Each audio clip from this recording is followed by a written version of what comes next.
Hi, my name is Marcus. Welcome to the Getting to Know series podcast. This is episode number 7, and today I'm with a very special guest, Maria Defects. Maria, would you like to tell us a little bit about yourself, your ethnicity, and some activities you can do to keep yourself busy? Hi, I'm Maria. I'm Colombian, that's my ethnicity.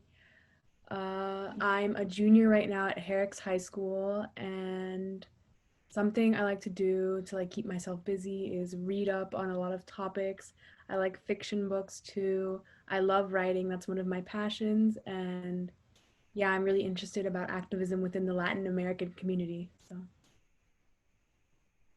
Yeah, Maria. So I know that you created a new club called Latinx Club, and I was wondering. I wanted to commend you for your initiative, and I was wondering if you can tell us a little bit about what motivated you to make the club, and what are some future goals? yeah, I recently did start this new group called Latinx Club at Herrick's. So, what motivated me to start this is that this had been a club previously. It was started like 2-ish years ago by Jackie Jara. She recently graduated, and the club was like actually really interesting to me because it's really important like in this day and age to discover your identity fully, especially in terms of ethnicity and race. And yeah, I went to a couple meetings and it was really fun, but the club like didn't really have a lot of support and it kind of just like veered off and it didn't really meet anymore. So my goal for this year was really to try and get it to get back and started and running in a more concrete and foundation wise way. So I met with the racial committee, which met with Miss Keegan, and I believe Mr. Frazone was there for a little as well. So we discussed things that we thought were important to the mitigation of racial issues in our school. And one of them was restarting this Latinx club. So I was like, okay, let me get all my Latinx friends together and let's see what we can do. So we brainstormed obviously, and yeah, we started our little Instagram page, and now we're starting our little blog. So yeah, so the goals for the future are definitely to get more people on board. So we definitely want to make sure that every single Latinx person that feels they want to join the club can join. Make sure to get the word out there. Partnering with some Latinx foundations in New York because there's a lot. So I've really been reaching out. We really want to partner with some of those, try to get the Harris community to help them out. And yeah, starting a official blog on the internet will also be like a long-term goal. So one of my passions, as I said earlier, is writing. So I really want other people to be able to have a platform to write about their ideas and support the Latinx community through the written platform. So yeah. So I know that you're gonna have your first meeting next week, right? Our first meeting is actually going to be a little bit further in the future. Right now, it's really just more the founders of the club are getting together and meeting. But yeah, we will be reaching out to prospective members this week. So what are you guys planning for the first meeting? For the first meeting, we were really just planning a get to know everyone because we obviously want to create a very good foundation within the Latinx community at Herrick so everybody can get to know each other and have allies and just make new friends.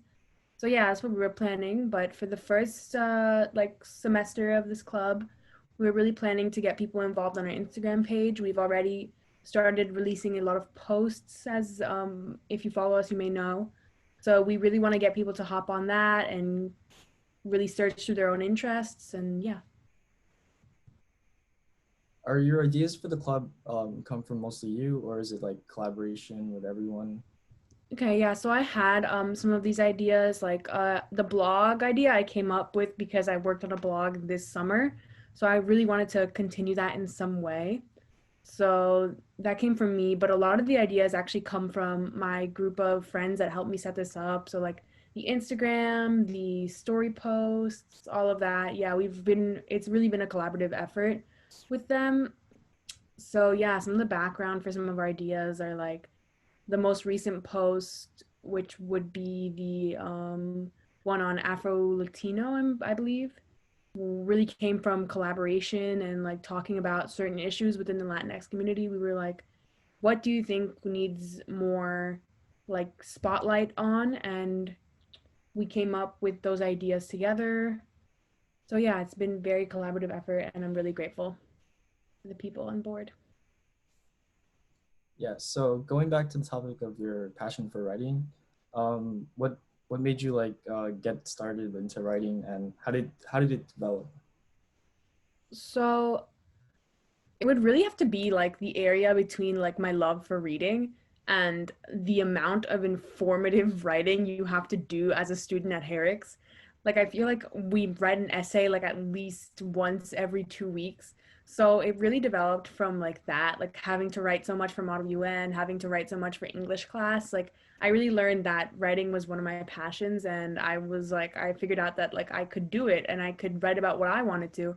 So that was like really good for me and I discovered my passion through that. But also like I've always loved reading. Like as a little girl, I would always read like all the books I could and find that. And I rediscovered that during quarantine, so I was able to read more books. So yeah, and I also got a really good opportunity to write on a blog this summer as I discussed earlier, and I really really love that.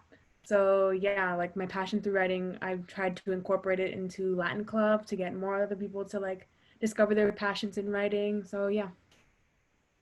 Yeah, for me, sometimes it's like hard for me to like get my ideas down. Like, what are some tips that you can give to me or like anyone else who's struggling to get their ideas down? So I really base my ideas off my inner monologue.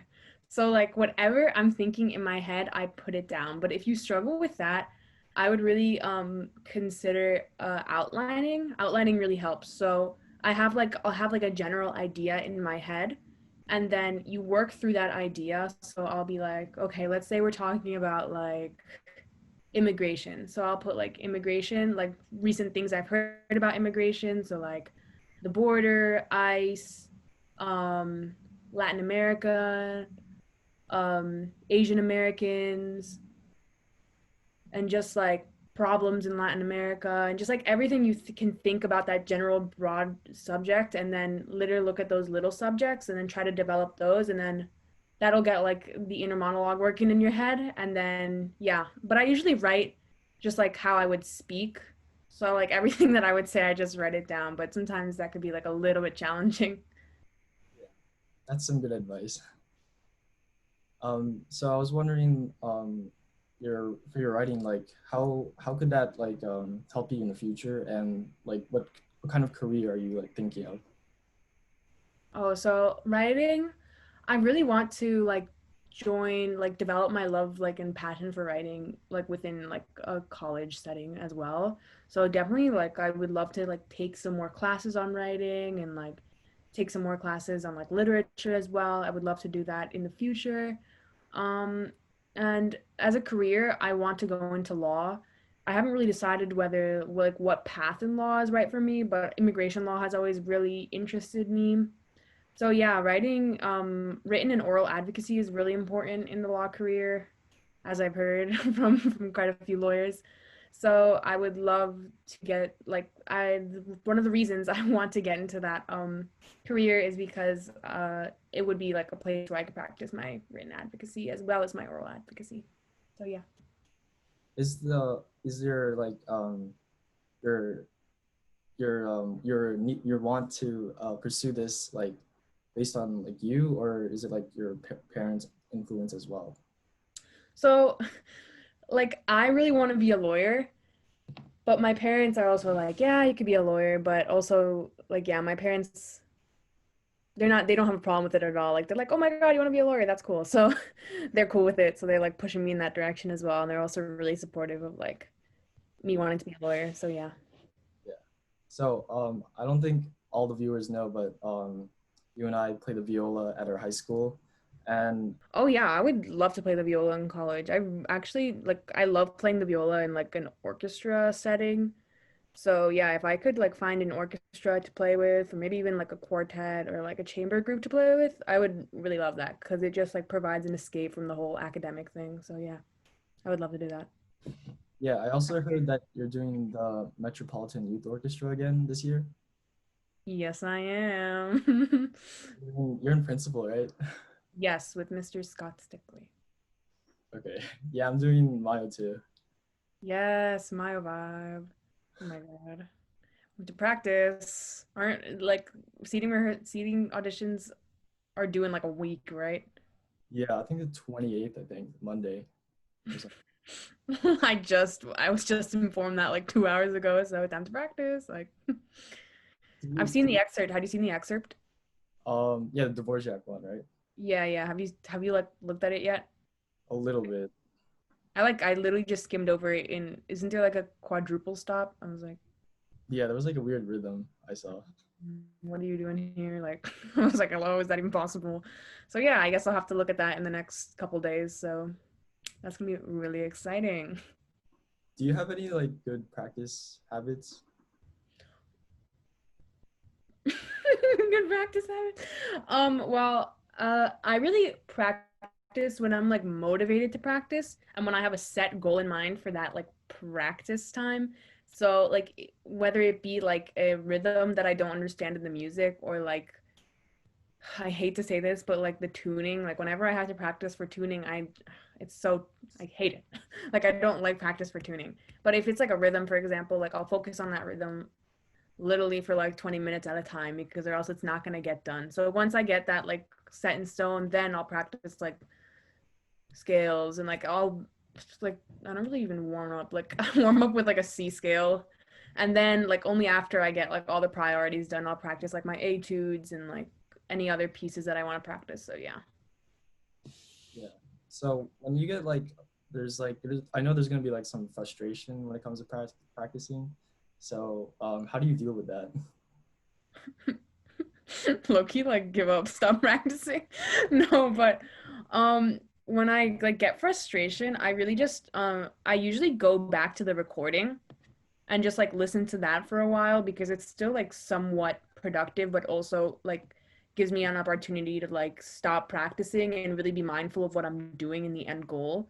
So when I'm frustrated, I'll just like listen to the recording or like the part that I want to focus on and yeah, that really just like takes some of the stress off and makes me like remember what I'm practicing for. So besides viola, what are some other activities you do to keep your time busy?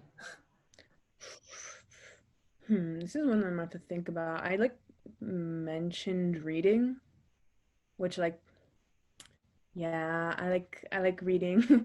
I really was like something that I just like rediscovered during quarantine because like I feel like during quarantine we all needed to find like an escape or like a way to like not like dwell on like what was happening in the world. So like one of the ways I did that was reading. I like to journal. I think that's like something that really helps me work through things.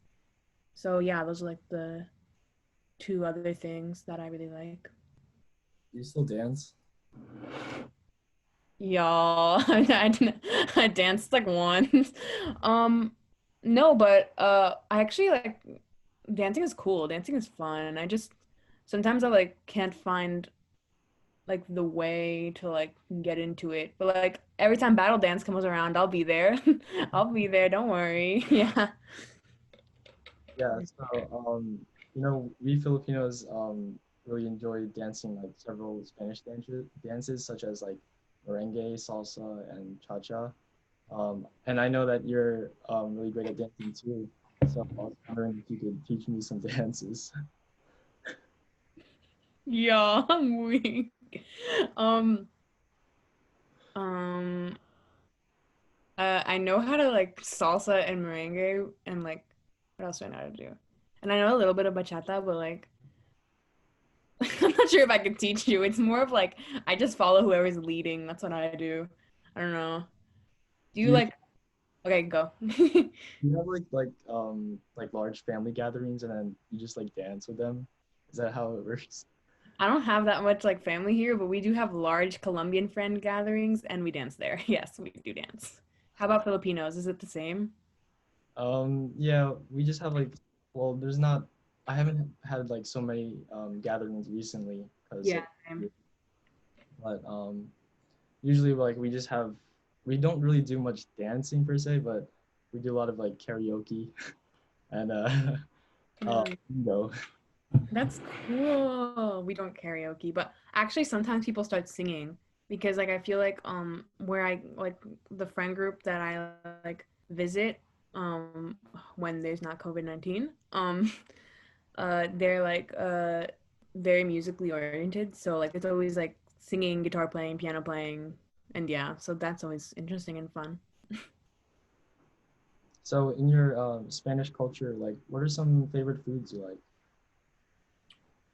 Ooh. Um So, if we're talking like Colombian food, my favorite Colombian food is something that they don't really sell here. You have to like go to Colombia to get it, but it's called mote de queso. And it's gonna like sound kind of gross, but it's like cheese soup. But it's made with like yams and like potato, so it's more like potato with cheese, but ooh, it tastes like really good. And yeah, I haven't had it in a while actually. The last time I had it was the last time I went to Colombia.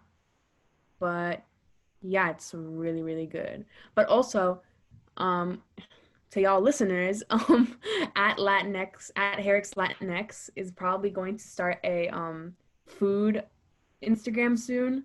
So we'll be posting like recipes about a lot of like Latino stuff, a Latino food and like how to make those. But I recently saw your food post, Marcus. So yeah, that's Yeah, cool. I also made chicken taco with arroz amarillo uh back in August. And I'm not sure if you saw it, but it was a plate, right? And then there was like a lot of like corn, radish, lettuce, chicken, rice. There's a lot. That sounds really good. I love tacos. My favorite taco would probably have to be tacos al pastor. Have you ever had them? No. They're really good. They like I can't remember if they're lamb or like some other meat, but it's like really bomb. Like if you ever go to a tacos place, it's tacos al pastor. Don't get anything else. Yeah. Have you tried cooking? Yes, I have tried cooking, and I actually really, really, really like it. Um, I'm not like I wouldn't say I'm like a seasoned pro because like I read some of your recipe and I was like, what does any of this mean? But like I turn on the stove and I get to work, you know what I mean? I'm an avid baker. I love baking. Like, oh, remember when I was gonna drop cookies off at your house? And then I was like, he's allergic to tree nuts. Wait a second. No, yeah, but I really do like making cookies. I've perfected my cookie recipe. But yeah, there's definitely like a lot of trial and error that comes with that. Like maybe like a couple weeks ago, I made cookies with honey and they didn't bake right, and I was really angry. But on the savory side, I haven't really like gone through like that stuff and like tried doing that. But my like some of my family is like my dad's uncle is Italian and he like cooks a lot and he's like the most famous chef in our family. So like every time we talk about food in our family, like we always mention him. We're like, oh my god, Dio, whatever. We're like, oh my god. And so yeah, he like passes down his recipes to us. So like every time we like go to like cook, we'll be like, let's make Dio Giovanni's risotto. So yeah, that's a really popular recipe that we make. Does he live in Italy? No, he lives in Canada. He's um yeah, like right by Toronto. What are like some colleges you're interested in for the future? The golden question. Like I've actually been doing research for colleges and I haven't really focused on any in general, but like my dream Ivy is between Harvard and Yale. So yeah, I really like admire a lot of their like work within the law field, especially for Harvard and Yale. I feel like they are really like groundbreaking and like do a lot of stuff within that field. So I would really love to go there and study more about law and about writing and literature because they're like really good in those subjects. And I'm 100% sure like their professors are so admirable. So I'd love to go learn from people there. So yeah, other than that, I really like the Boston area. So any college there would be cool too. I really like an urban setting. I really don't think I could go anywhere like rural or like suburban. I really just want to be like in a metropolis, like we were back in Columbia University summer program. That was actually really fun. I miss it there. It was like I had a lot of fun there. Are you still in contact with some of your friends there? I wouldn't say like in contact, but we're definitely like on each other's private stories and like whenever like we reach out to each other, it's always fun. So yeah. I think you mentioned you were interested in going to the West Coast, perhaps. I think I was like at one point like maybe last year I was like, "Oh my God, maybe I could just like escape to the West Coast." But I honestly think that the East Coast like now like looking at it a little closer, like I think that a lot of the universities that I like are here and a lot of the like resources and like stuff like future career choices would be like here. So I'm really focusing like maybe throughout the like northeast. But maybe like I haven't ruled it out yet. I just it's hard to like go and see now, especially with COVID-19, because you know, you can't like really go and like visit or like kind of gauge the area and like see what's going on, but yeah, it would be cool though. Like I'm not ruling it out, but I'm looking through the Northeast right now. Yeah, I was also looking online. They have some colleges have like the online tours. Oh yeah. Yeah, I saw the I looked through the Harvard one for a little, but I was like, this is so unnatural. Like I was like looking for it a little and I got bored halfway through. I was like, this is not right. So yeah, I kind of gave up on those, but like I know like a lot of them have COVID-19 restrictions, but I was thinking of just like kind of driving there and then just like staying in my car, but like going and like looking at least at the area. You like don't have to like look through the university, but at least like look at the area and see if it's like the right vibe. So maybe I'll do that, but also that like I have like no time now that school started, so we'll have to see when that will be. yeah. Speaking about driving, did you get your learner's? Nope. I've been 16 for like at least 6 months. And I have not made the appointment to go like take the test because I looked through some of the practice questions and they were actually difficult. So I was like, no, I have to study for my SAT. I have to study for like a billion tests. I have to do my homework. I do not have time for this. So sometime in the near future, it's definitely on my agenda, but I really do not know when I will do that. So same question for you. Have you done that yet? Not yet. I heard it's really packed like with appointments. Oh yeah, I think like probably if you call your appointment would probably be like 2 months from now or something like that. Yeah, I think one of my friends got it like all the way in December. But that like scares me, because like what if I feel like I'm gonna have to go to college without a license, Like, what do right? you? Like I won't pass my test by then because you need to have like a certain period of time where you're like permit only and then you can take the test, right? Oh, I'm not too sure about that. Like I think that's like I'm under the impression that that's how that works because like I've heard some of my friends talking about it and like they're already taking like their tests and getting their licenses because some of them get their licenses at 17 and I'm like y'all gonna have to drive me around because I don't know how to do this or anything. Um so yeah, I really gonna have to call or something the DMV. So Yeah, so another topic I wanted to talk about was like, what are some good study habits you have, if you have any? I'm weak. Um, I use a planner. My planner is literally my child. I carry around that planner like nothing else. Let's see if I have it here. I could show y'all. No, I don't. It's downstairs in my backpack. So yeah, I really use the planner to stay organized. That's something really important for me. In I think last year I had this like literally gigantic planner, and it was like really big. It was literally the size of like a normal notebook. But like most planners are like really small for no reason. I'm like, hello, I need more space. So I used to like plan out my days, and especially even today, I planned my day out like in hour, like in like you know what I mean? Like from 9 to 10, from 10 to 11. That's what I did. So that really helps me stay organized and get all my stuff done because I feel like a lot of times like it's so easy to like just like get lost on your phone and scroll through Instagram. I'll like periodically I'll even delete Instagram and like Snapchat just to make sure I don't get off track because it's so difficult for me and challenging to get stuff done while my phone's like going off. And also another study habit that I literally learned in I think like literally last year was to actually listen in class, like actively listen. Because like the entirety of my like sixth through ninth grade career, I would just like take notes, but then like think about something else.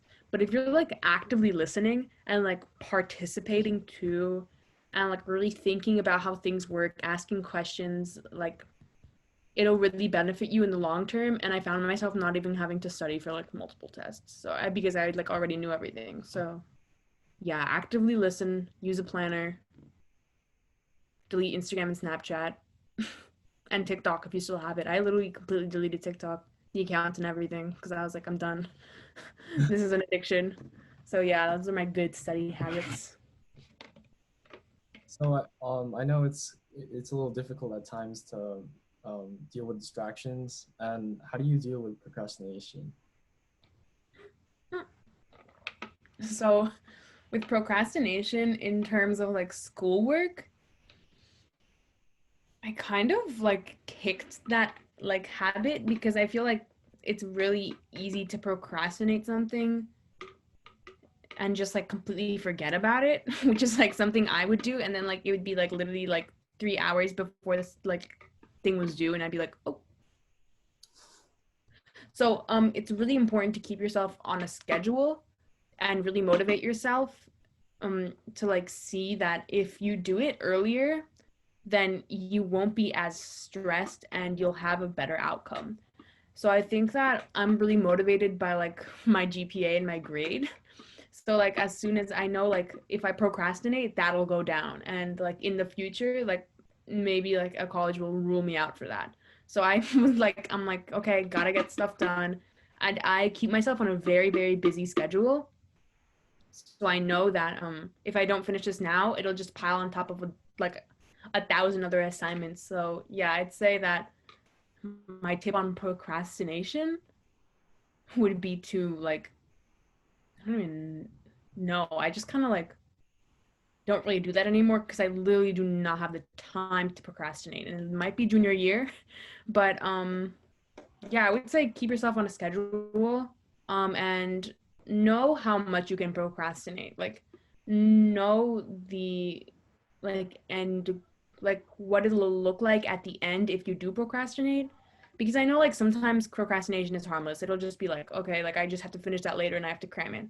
But if procrastination could be harmful to you, like it could cause like anxiety, it could cause you to get a lower grade, then make sure to examine those end results and really weigh them against like what you're doing at the moment. So yeah, that's what I would do. I think it's really good that you're analyzing like the consequences, using that as your motivation to not procrastinate. Yeah. So we're half hour in, so uh, I ramble a lot. I ramble. yeah, it's fine. Do you have any other topics you'd like to discuss? um, why'd you start this podcast? Like, I'm just curious behind like the like motivation behind it because like I personally really like podcasts. Like, I'm an avid podcast listener. I think they're like really cool and it's like a good way to like get information and stuff. So like, what was your motivation behind this? You know what I mean? Well, for a big reason for me, I wanted to force myself into a situation where I can talk like to people because I'm not really. too good at talking at times. So I'm hoping that this improves my ability to talk. And I think it's also nice to like see each other, different people's perspectives on how they're dealing with quarantine and just like some activities they do. That's cool. I like that. It's a good idea. What do you post it on? Only Uh, YouTube. Instagram, YouTube, and yeah, that's pretty much all I've been using so far. That's cool. I dig it. So just to wrap things up, I just want to say thank you, Maria, for your time, and I'll see you in school tomorrow.